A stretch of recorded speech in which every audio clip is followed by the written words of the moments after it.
The stock market is at all-time highs.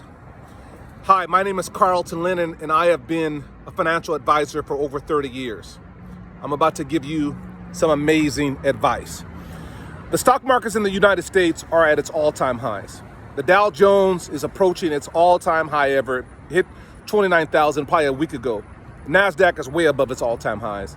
S&P 500, New York Stock Exchange, they're all above their all-time highs. And to be honest with you, a lot of the stocks have valuations, fundamental valuations of what we consider overvalued, okay? So what makes the stock market go up? What makes the stock market go down? What makes the stock market go up is simply demand, okay? If I have one apple, or if I have some glasses, okay? And 100 of you want my glasses, then I have a demand of 100 people who want to buy my glasses, okay?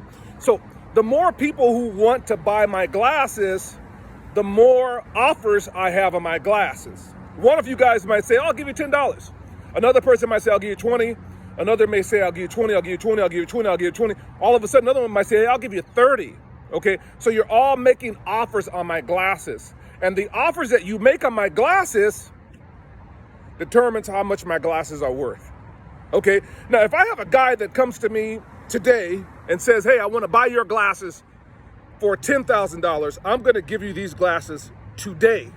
Today, these glasses are going to be yours, okay? So what I sell you my glasses for, there's a gentleman today or a woman today that's going to call me and say, hey, I want your glasses for $10,000, and I'm going to give these glasses to you.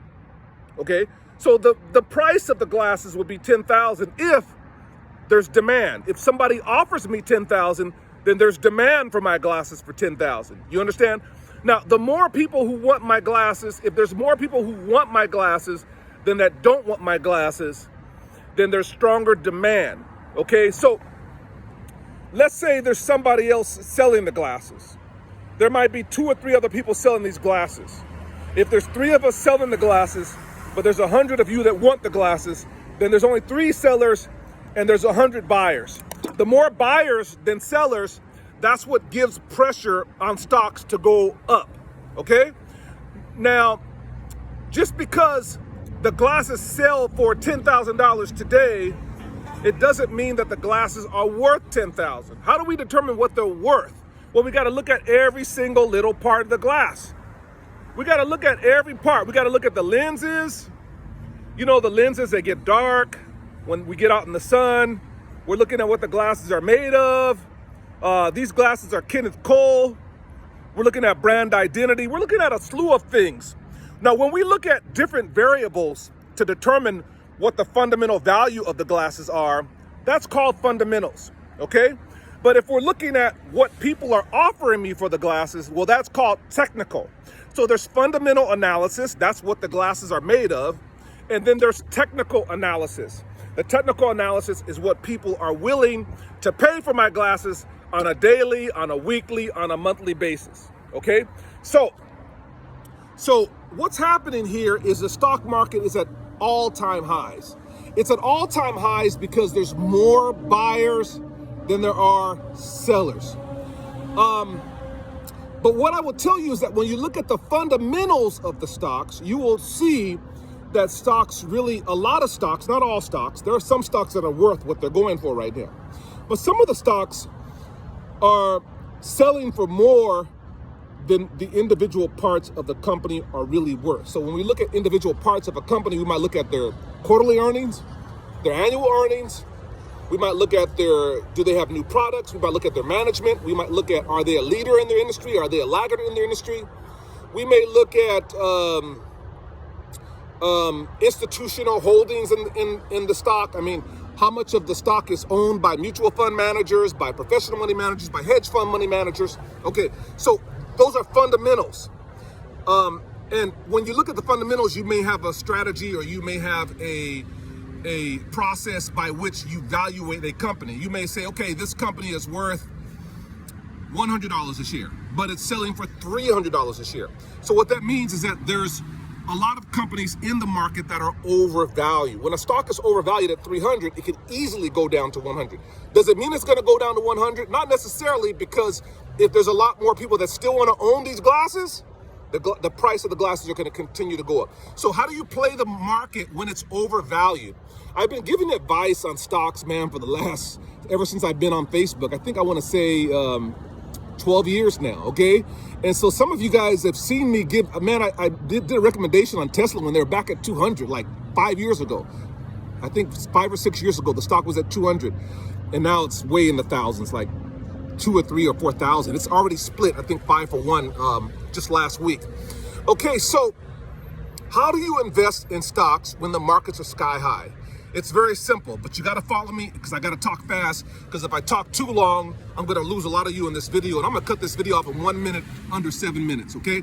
So this is how you invest in the stock market. You find a stock that you like. Let's say, for example, let's say Tesla, okay? Now, Tesla's probably, it's probably $300 and something. I don't know what the stock is right now, but let's just say hypothetically the stock was $100 a share, okay? So you're gonna buy a stock for $100 a share, it's overvalued. You're gonna buy 100 shares of the stock, that's gonna cost you $10,000. On the same day, you're gonna buy a protective put.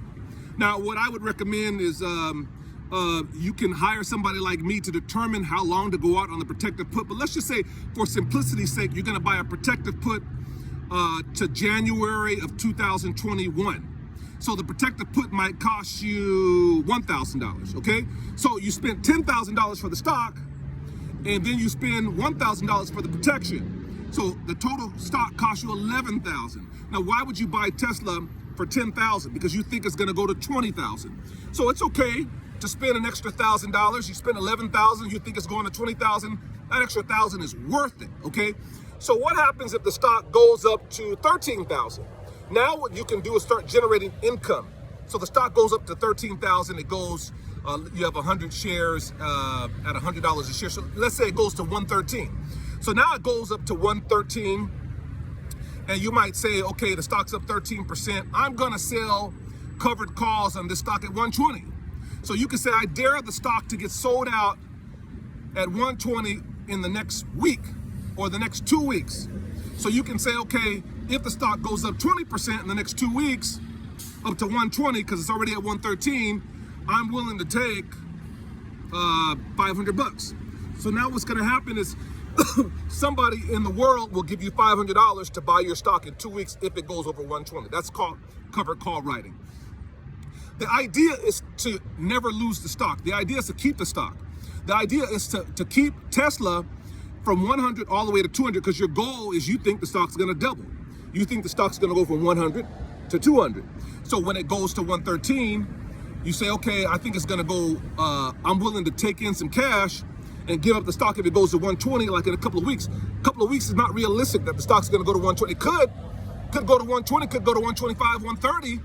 And if it does, you're gonna lose the stock at 120. You still made money, you still made 20%. Okay, I'm gonna cut this off, but the idea here is to buy stock, buy protection. Because rule number one and number two, rule number one, never lose your principal. Rule number two, always follow rule number one, never lose your principal. Okay, this is not day trading. Okay, day trading is a whole different subject. It's a lot more technical analysis on a daily basis, on a second by second basis, technical analysis. But this is buying stock, buying protection, and as a stock begins to go up significantly, you're gonna generate income. This is a very good strategy because you buy a stock in this market, it could go down 50%. 50.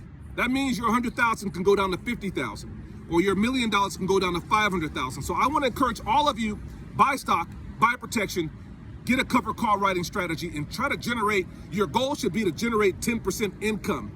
So a good stock to do this on might be ExxonMobil, because ExxonMobil right now is paying close to a 9% dividend. Now ExxonMobil might drop their dividend, but you know, you buy ExxonMobil for roughly, I think it's almost $40 a share. It might be like 36, 37. You buy it for $40 a share, or you buy it for 36, and then you buy protection at 36. And then if the stock moves up to 40, you're gonna start selling covered calls. If the stock moves down to 20, you're protected at 36. Okay, pretty simple. If you have any questions, 310-497-6999. This is Carlton Lennon, your local financial guru. I'm running for City Hall in Delano, California. I need all of you guys to like my page, man. Help a brother, man. I'm trying to lead. I'm trying to help people live the dream, whether it's the world dream, the American dream, the Mexico dream, the African dream. Hey, we all need to live a better life, man. And that's why we were created. We were created to live a life of abundancy. So if you have any questions, call me. Take care.